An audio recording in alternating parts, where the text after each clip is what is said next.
Well, I've had a bit of feedback to say from my last cooking experiences. They call me messy. So this time I've put my new apron on to try and keep myself a bit tidy.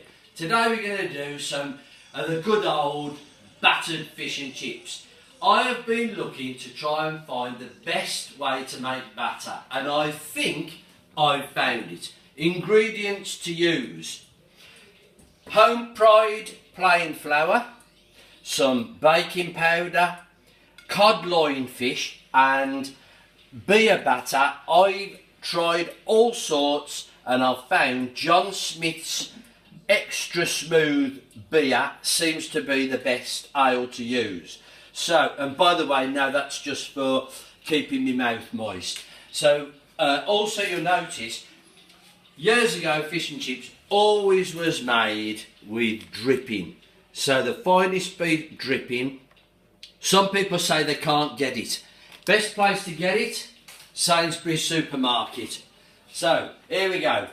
Now the measuring, to be honest, I don't bother too much with. I just get a cup of flour, get it in the cup. Whoop. Right, cup of flour, whack it in the bowl, and then the all important ingredient to make your fish batter bubble up is baking powder. Teaspoonful baking powder, and then I didn't think you had to use so much salt, but last time, if I can get it in the spoon, a good teaspoon of salt. Well, there, about that much salt. Put that in. Bit of pepper, not a lot, just a bit of pepper. And then the all important thing, put the beer in. Now, what I've been told is, or when I tried this before, mix the dry ingredients together first, pour in the beer, and then give it a bit of a stir round. Looks a bit messy at the moment, but just whack it in. If you make it too thin, obviously you can just add a bit more flour. I mean too thick, you can add a bit more flour. So just give it a good stir. Now, to save wasting time, what they say is have it nice and cold. So you put this in the fridge for a bit. What I do, have cold beer. Right, to get into a nice bit of consistency now. So it's just gone down my leg. I don't think really matters too much about the lumps. You can use a whisk, but I ain't got one, and it ain't that hard to mix it together. Now they do say the consistency of sort of whipped cream, which is, that's a bit thick to be honest at the moment.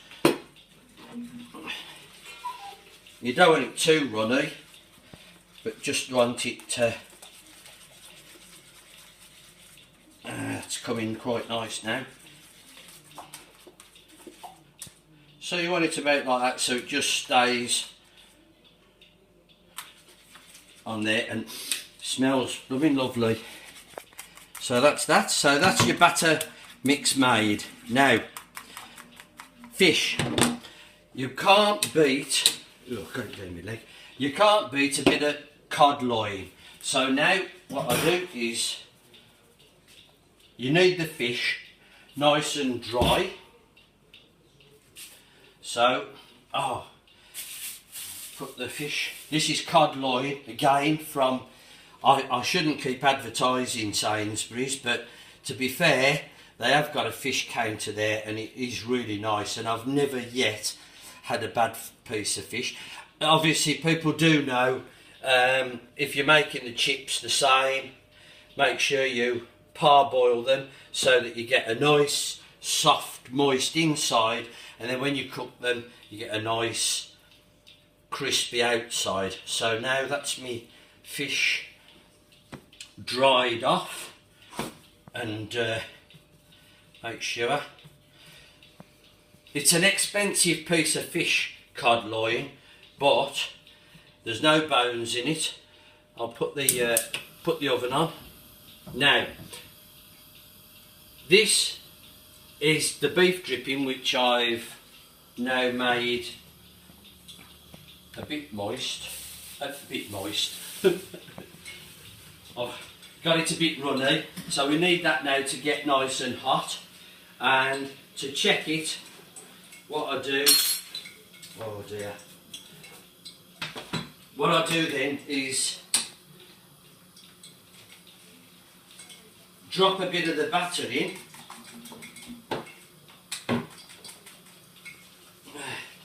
This is my new apron, it's lovely, isn't it? Put this, put a bit of batter in there, and just make sure it sizzles before you drop the fish in. That's not ready yet, you can see. Julie can just film that, it's just starting, but you want the, they say put a temperature gauge in and get the fat to this sort of temperature. I ain't got one of them, and to be honest it comes out nice. One thing that you will notice, we've got a tray there, and good idea, when you've cooked your fish, put it on the tray, stick it in the oven. Now the fish will take, because it's quite a chunky piece of fish, this one's what I was joined to it, one end, and one's a bit thinner than the other. Some say cook it for 5 minutes. I don't think it's long enough. So what I do, I always cook mine for round about 8 minutes. It stops it then from being all runny and horrible inside. I know it does dry it up a little bit, but I think it's better that way. Just try this fat again and see whether it's... there you go, you can see it starts to cook it straight away now. So, what the next thing to do, mind your fingers, because it is going to be hot fat. You're best really to cook one at a time. If you can, if you've got a bigger pot than me, then cook 2 at a time, but I'm going to just throw one in and cook this one first. So make sure the batter is stuck all over, not just over yourself, and just do make sure you are absolutely dead careful when you're lowering it into there, because it is hot. So lower that in and just leave that now for 8 minutes, and what we'll do is we'll come back when it's cooked and we'll show you what the results are. See you in a bit.